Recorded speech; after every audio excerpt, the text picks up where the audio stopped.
On fait appel à une vieille sorcière qui prétend incarner le génie du lac. Elle annonce bientôt son arrivée et le pays est en émoi. Près du palais, on a élevé à la hâte une case où l'envoyé du génie du lac doit s'installer avec sa suite. Elle arrive, escortée de serviteurs qui mènent grand tapage. Elle est introduite chez le roi, multiplie près de lui les incantations, les danses rituelles, et se retire dans la case pour préparer des remèdes aussi bizarres qu'inutiles.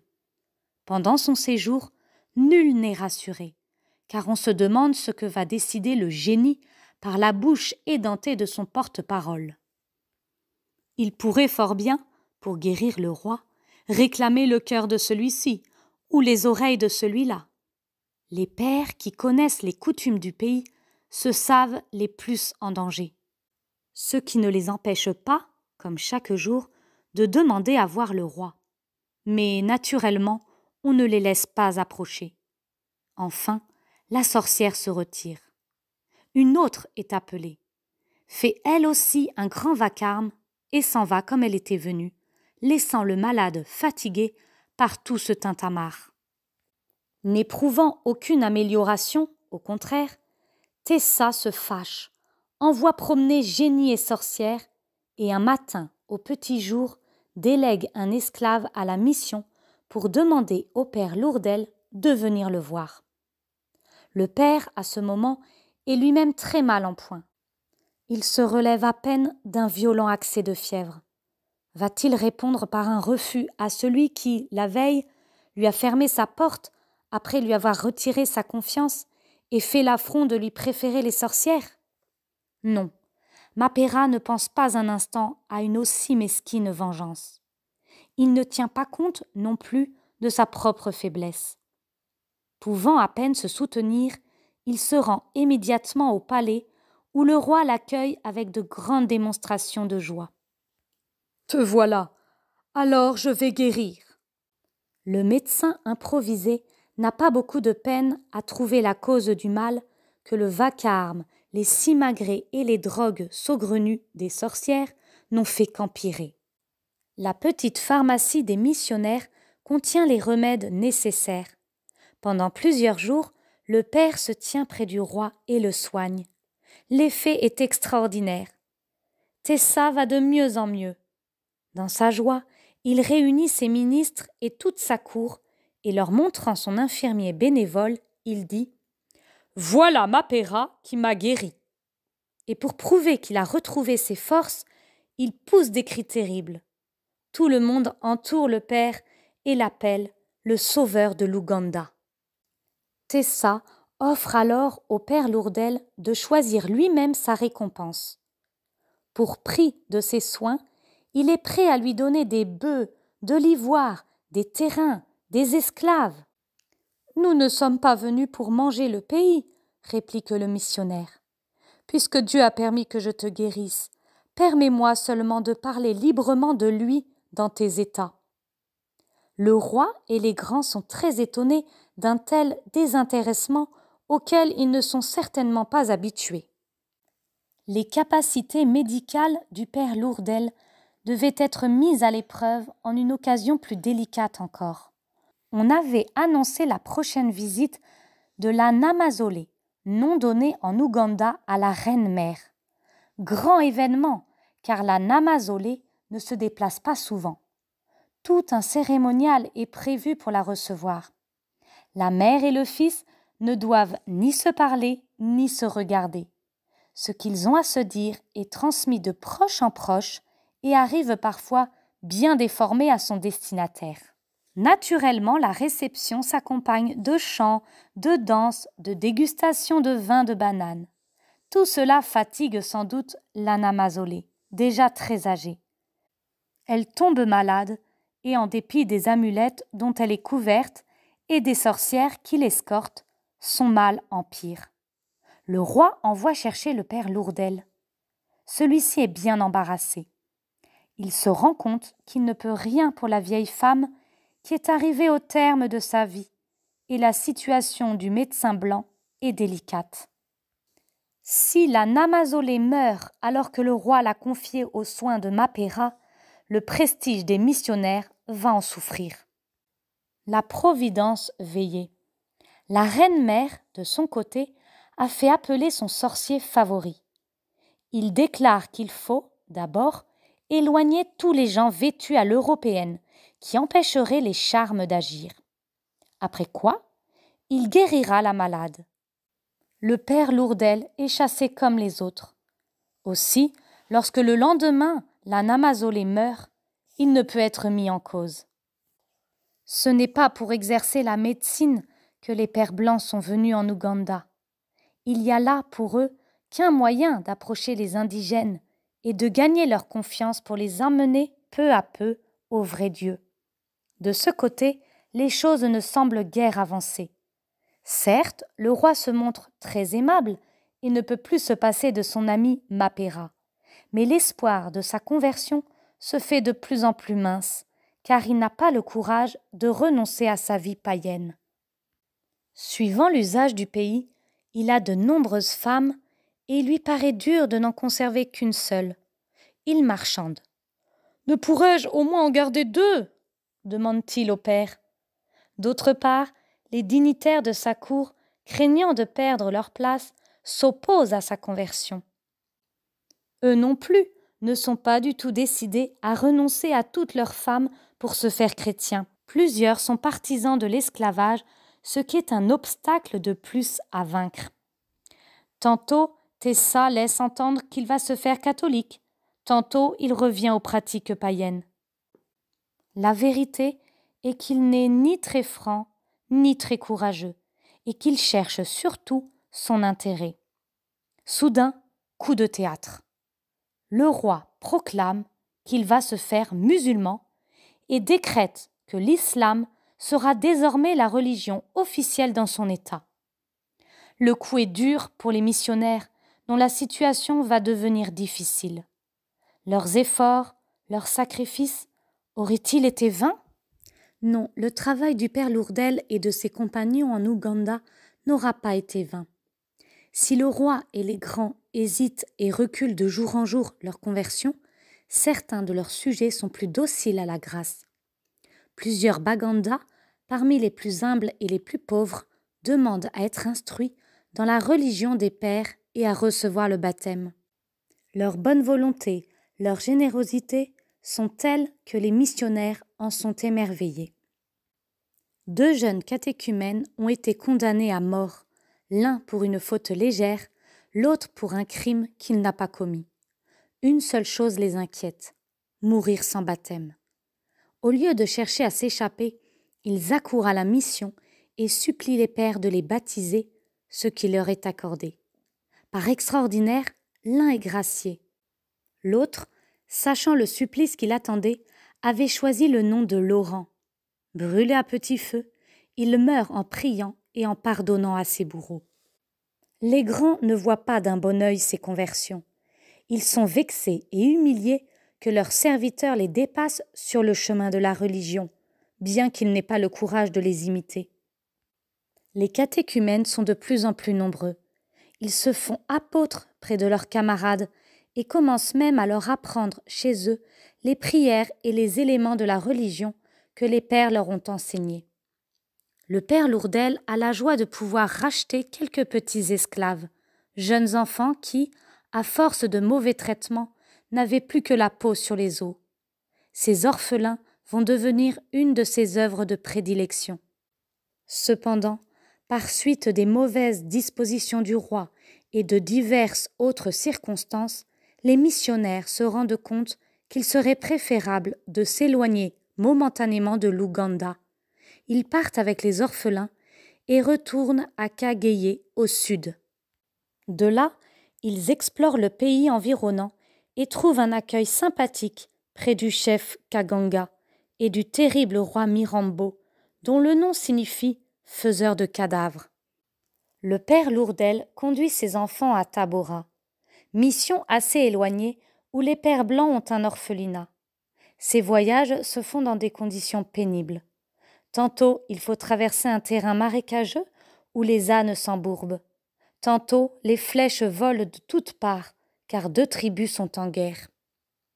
Ses fatigues et ses soucis achèvent de démolir la santé du père Lourdel, déjà bien ébranlé par le climat, les fièvres et la nourriture. Des bananes, encore des bananes et toujours des bananes. Lorsqu'il revient près de son supérieur, le père Livinhac est si effrayé de sa mauvaise mine qu'il décide de le renvoyer en Europe pour qu'il se soigne. Le père en éprouve un grand chagrin, mais la première vertu d'un religieux est l'obéissance. Il prépare son départ. Le jeune missionnaire devait avoir le mérite de son acte d'obéissance sans l'accomplir. Il avait déjà gagné la côte et attendait un moyen de s'embarquer pour l'Europe quand survient une nouvelle qui change tout. Monseigneur Lavigérie rappelle à Alger le père Livinhac qui vient d'être nommé vicaire apostolique. On ne peut envisager le départ des 2 missionnaires en même temps. D'ailleurs, autre indication de la Providence, le père Lourdel semble aller un peu mieux. Il est décidé qu'il passera quelques semaines à Kipalapala, un plateau dont le climat est un peu plus sain que celui des autres points de la région. On y installe aussi l'orphelinat.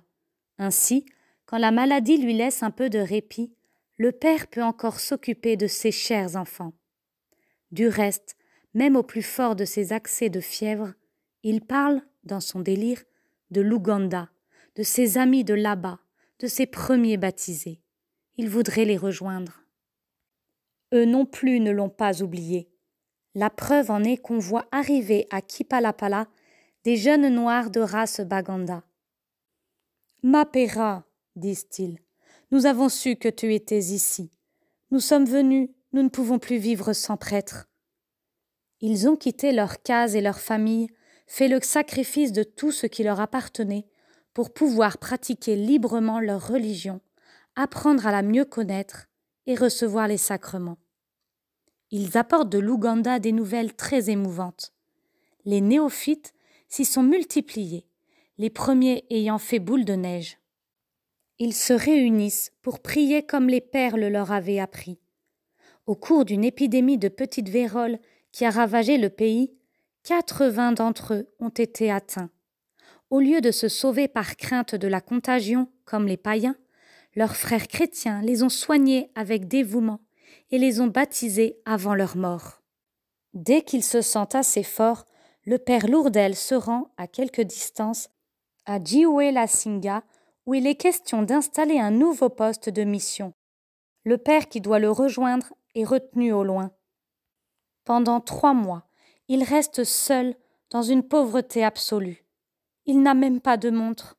Et pour se rendre compte du temps, il installe une sorte de cadran solaire fait d'un bâton dont l'ombre, en se déplaçant, indique approximativement l'heure de la journée.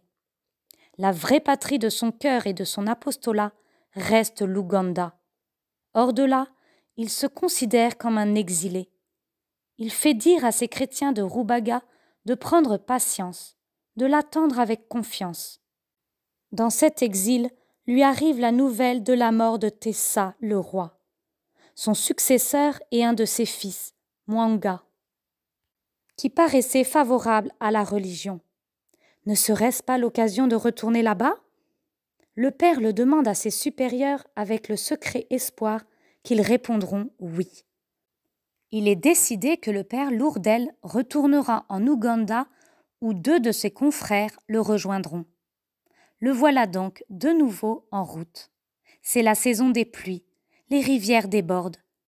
Il faut souvent faire de grands détours car la plupart des ponts, faits d'écorce et de troncs d'arbres, ont été emportés.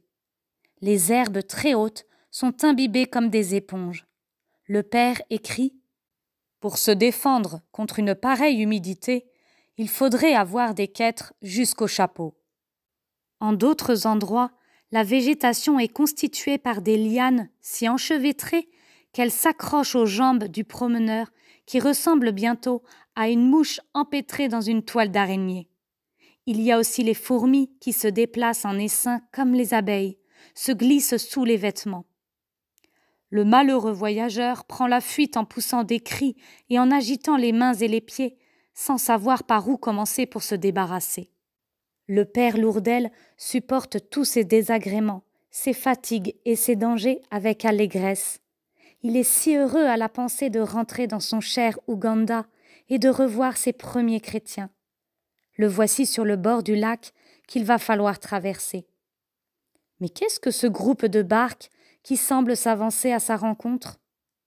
C'est toute une flottille, 20 embarcations et 300 rameurs dirigés par un chrétien, que le roi envoie aux missionnaires pour les ramener plus vite chez lui. Ils se mettent donc en route sans tarder. Le père Lourdel évoque sa première traversée du lac Nyanza 6 ans plus tôt dans la petite barque solitaire et délabrée. Cette fois, c'est officiellement en invité du roi qu'il débarque au port de Ntébé. La petite troupe se met en route vers la capitale. À mi-chemin, elle aperçoit un autre groupe venant à sa rencontre avec le drapeau royal, accompagné d'envoyés du souverain qui, de sa part, souhaite la bienvenue aux arrivants. La foule grossit d'heure en heure, des hommes se sont emparés des bagages et les portent à tour de rôle. Les acclamations éclatent à la traversée de chaque village. Les chrétiens ne peuvent contenir leur joie en retrouvant ceux qui leur ont montré le chemin du ciel. Les païens eux-mêmes sont heureux de revoir Mapera, si bon et si savant. C'est au milieu d'un véritable cortège triomphal que le missionnaire fait son entrée à Rubaga, la capitale de l'Ouganda. Si le nouveau roi ne s'est pas déplacé lui-même, car l'étiquette le lui interdit, il fait dire aux voyageurs qu'il va les recevoir sans tarder et son accueil est des plus aimables. Il annonce la construction d'un poste de mission suivant leur plan et demande instamment à Mapera de ne plus quitter l'Ouganda. Ce jour-là, il annonce à tout venant « Mes pères sont arrivés, c'est un jour heureux ». Il parle sérieusement de se convertir. L'avenir semble donc plein de promesses. Non seulement les catéchumènes sont en grand nombre, mais ils se recrutent maintenant dans tous les milieux et même dans l'entourage du souverain, qui ne l'ignore pas, et donne volontiers à des chrétiens les charges les plus importantes, car il connaît leur loyauté et leur honnêteté. Il n'a d'ailleurs pas eu à le regretter, car ce sont 3 néophytes qui lui ont sauvé la vie en découvrant un complot destiné à le remplacer par un de ses jeunes frères. Le chef des pages, Charles Lwanga, est un excellent chrétien pour le plus grand bien des 500 jeunes noirs qu'il a sous sa responsabilité. Chrétien aussi, Joseph Mukasa, l'un des plus importants personnages du royaume qui avait eu l'amitié de Mtesa et était le confident et le conseiller de son successeur. On parlait même de lui pour la charge de Katikiro, ou Premier ministre, tandis que son ami André Kagwa, chrétien également, serait nommé généralissime. Naturellement, cela ne fait pas l'affaire du Katikiro en exercice, qui ne veut pas perdre sa place. C'est un païen acharné. Il va donc essayer de servir à la fois ses intérêts et sa haine des chrétiens. Il persuade au roi que les convertis sont des fourbes, qu'ils attendent d'être suffisamment forts pour le renverser. Mwanga se laisse influencer et la première victime sera son meilleur ami, Joseph Mukasa, qui a osé lui reprocher certains de ses vices. Un matin, le père Lourdel se présente au palais comme d'habitude. On lui répond que le roi est en conférence avec son Katikiro et ne peut le recevoir. Un pressentiment le saisit. Pourquoi veut-on l'écarter, sinon parce qu'il se trame quelque chose contre les chrétiens? En effet, il voit arriver un page bouleversé qui lui annonce que Joseph Mukasa vient d'être condamné à mort. La désolation est générale, car Joseph, très charitable, était aimé de tous. Pendant cette fameuse séance, il assistait à la messe comme chaque jour et y communiait. À son retour, il apprend le sort qui l'attend, le bûcher. Il accueille cette affreuse nouvelle avec calme. Un chrétien qui donne sa vie pour Dieu n'a pas peur de la mort. Inutile de m'enchaîner, je ne chercherai pas à m'évader. Il fait dire à Mwanga Tu m'as condamné injustement. Je te pardonne de grand cœur et je te conseille de te repentir, car tu seras traduit au tribunal de Dieu. Le bourreau, un de ses amis, ne peut qu'une chose pour lui couper la tête avant de livrer son corps aux flammes. L'exécution, ou plutôt l'assassinat de Joseph Mukasa, fait une grosse impression dans le pays. Le roi regrette peut-être son geste, mais il ne veut pas l'avouer et reconnaître ses torts. Au lieu de se repentir, il annonce qu'il va faire tuer tous les chrétiens et chasser les missionnaires qu'il avait appelés avec tant d'insistance quelques mois plus tôt. La mort de Joseph Mukasa, loin de ralentir le mouvement des conversions, ne fait que l'accentuer encore. Ceux qui sont déjà baptisés et croient leur dernière heure arrivée s'encouragent mutuellement au martyre et les catéchumènes hâtent leur préparation afin de pouvoir demander le baptême au plus vite. La nuit même de la mort de Mukasa, 12 de ses amis restent en prière à la mission pour se préparer au baptême qu'ils reçoivent le matin avec une grande ferveur. Mwanga, qui avait espéré intimider les chrétiens par l'exécution du plus remarquable d'entre eux, est tout surpris d'obtenir un résultat opposé. Il hésite à accomplir ses menaces devant le nombre de ses sujets qu'il faudrait exterminer, et aussi devant leur qualité, car à cette époque, plusieurs grands personnages veulent se faire chrétiens. Un chef a été converti par un de ses esclaves. Il a publiquement jeté ses amulettes et renvoyé ses 20 femmes pour n'en garder qu'une seule. Une fille du roi Tessa, chrétienne et mariée à un bon chrétien, a brûlé les fétiches qui ornaient le tombeau d'un ancien roi et chassé les sorciers qui le gardaient. Le propre fils du Katikiro, de celui qui avait obtenu la mort du martyr Joseph Mukasa, se fait catéchumène et passe le plus clair de son temps à apprendre le catéchisme avec un de ses cousins, plus avancé que lui. Il ne s'en cache absolument pas, ce qui excite la colère de son père et de Mwanga. Le roi essaie d'abord d'intimider les chrétiens pour les amener à renier leur foi. Tous lui répondent fièrement « Tu sais bien que nous sommes les fils de Dieu et que nous n'abandonnerons pas notre religion. » Alors il se montre, avec quelques-uns, d'une atroce sévérité, les faisant mutiler, emprisonner, mettre à la cangue ou tuer pour un simple retard ou sur une accusation qu'il ne prend pas la peine de vérifier, car il est le premier à savoir qu'elle est fausse. Cependant, avec une odieuse hypocrisie, il veut essayer de se justifier devant les pairs. « Ce n'est pas parce qu'un tel est chrétien que je l'ai condamné, » prétend-il. « C'est parce qu'il me trahissait ou me désobéissait. » Les pairs, évidemment, ne sont pas dupes. Eux-mêmes s'attendent au martyr et font sereinement l'offrande de leur vie. Verser son sang sur la terre infidèle, n'était-ce pas le rêve de toujours du père Lourdel ? Il croit bien le voir se réaliser sous peu. Mais le roi n'ose pas s'en prendre aux missionnaires. Peut-être redoute-t-il des représailles de la part des Blancs. Par contre, il se montre de plus en plus cruel envers ses sujets. Il lui arrive de tuer lui-même à coups de lance des hommes et même des enfants coupables, seulement de se déclarer pour la religion détestée. Les sorciers et les chefs païens l'excitent encore. Au comble de la rage, il déclare qu'il veut faire un exemple pour en finir avec les chrétiens. Parmi les jeunes gens qui servaient le roi avec le titre de page, beaucoup étaient chrétiens.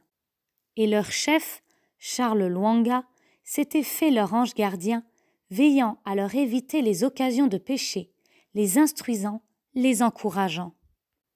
Il n'hésitait pas à les défendre contre le roi lui-même lorsque ses ordres risquaient de faire commettre une faute aux jeunes gens dont il avait la garde. Mwanga avait été plusieurs fois sur le point de le tuer, mais il craignait sa popularité. Il se souvenait aussi que la mort de Mukasa n'avait fait que fortifier les baptisés dans leur foi. Celle de Lwanga aurait sans doute le même effet sur ses jeunes disciples. Il résolut donc de les faire disparaître tous ensemble. Un soir, il donna l'ordre de rassembler les pages qu'il recevra le lendemain et fait fermer l'enceinte du palais pour que nul n'en puisse sortir. En même temps, il fait dire aux bourreaux de se préparer, car ils auront de la besogne.